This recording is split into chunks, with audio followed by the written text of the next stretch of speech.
The way we learn today is just wrong. Learning needs to be less like memorization and more like Angry Birds.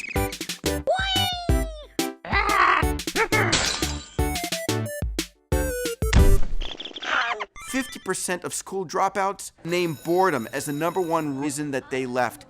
How do we get our kids to want to learn? The challenge is in the old-style educational system, you start at an A, and every time you get something wrong, your score gets lower and lower and lower.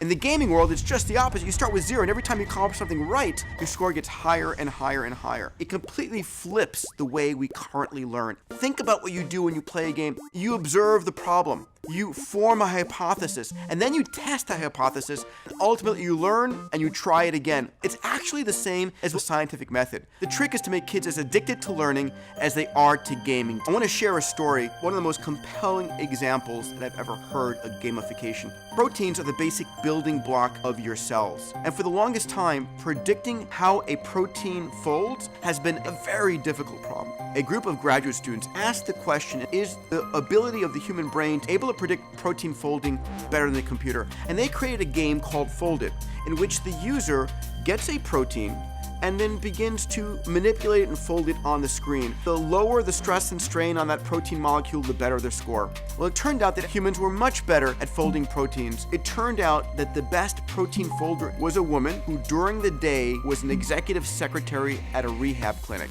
and who at night became the best protein folder on the planet.